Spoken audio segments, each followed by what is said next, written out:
po jako akawuwo. Tambule nga tulina ensonyi maaso ga Allah subhanahu wa ta'ala, tutambule nga tulina ensonyi eri bantu bannaffe. Libadde ssanyu jjerere ery'Abayisiraamu abakuŋŋaanidde Munyonyo mu ggombolola y'e Makindye wano mu Kampala bwe babadde bagenda mu maaso n'okukuza mawuledi ya Nabi Muhammadi. Bino bye babagamba nti omwana tomulaga ssanyu kiba kitegeeza nti omulaga ttima. Baana mubalaga essanyu, mubeere nabo kumpi, munyumye nabo ebigambo ebirungi. Omukwanaganya w'ekitebe kya Juma ne Zuhuri ebuvanjuba Sheik Muhammad Kasamba ng'ono yabadde omugenyi omukulu ku mawuledi eno akalatidde Abannayuganda okuteekateeka abaana baabwe okubeera b'omugaso mu nsi. Ngamba Abasiraamu mwenna okuteekateeka abaana bammwe mu bulamu okusinga okubateekerateekera.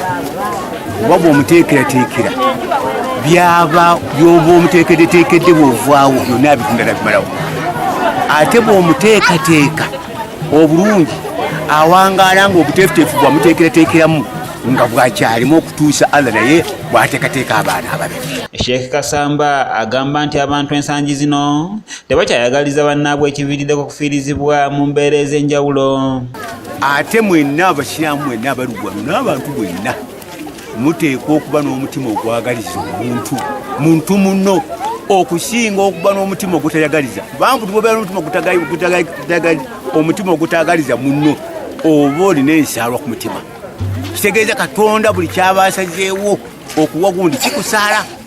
Ng'ate bw'oba n'omutima ogwagaliza buli kimu Allah kyabawadde muganda wo kikusanyusa. Lwaki? Kubanga enkya kijja kukuyamba kikugase. Sheik Salim Mubiru wava muno ng'ono yawomya omutwe mu nteekateeka eno ategeeza nti bategese mawuledi eno okulaga essanyu lyabwe n'okusiga omutima ogw'okwagala mu baana ab'enjawulo. Omukolo guno ogw'amawulidi ekyagugendereddwamu kwe kulaga nti Abasiraamu tusanyuka, ne tuleeta abaana abato nabo babeere nga basanyuka, bamanye nti omuntu buli lwabeera ne munne aba amusaasira, era tukuza abaana nga tubalaga nti okubeera ne munno gy'emirembe, bw'oyagala munno naye akwagala. Sheik Salimu akubiriza abazadde okukuza abaana baabwe nga balina ekisa.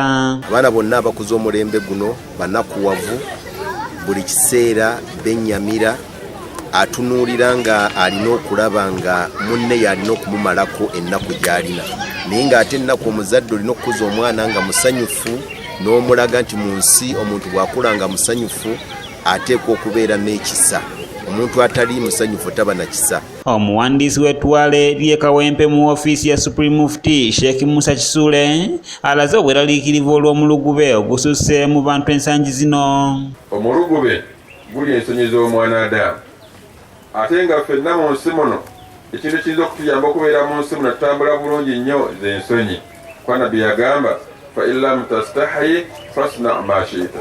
Kuba tolina nsonyi tukola nga bw'okola ki bw'oyagala. Bantu boolaba mu nsi muno batalina nsonyi n'atambula ng'ali bwereere, bw'atuuka ku mikolo n'abeera ng'alwana okubeera nti afuna kyayagala mu mbeera etali nnungi. Sheik Mustafa Kakoza agamba nti tusaanye okuyisa obulungi abakadde okusobola okulaba nga tufuna emikisa gyabwe mu bulamu bw'ensi eno.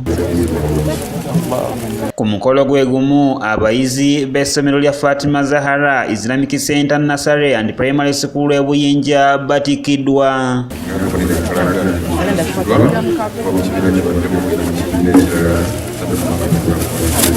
Kanyike Kevin yakusakidde eggulire lino ku lwa ABS Television. Erya kirungi kyereere ng'omuliro bwe guli enku, kuba oluku olulungi luteekebwa mu kyoto n'ensaala bwetu bwe kulyako ebirungi n'owangala mu nsi nga tolina kirungi kyonna.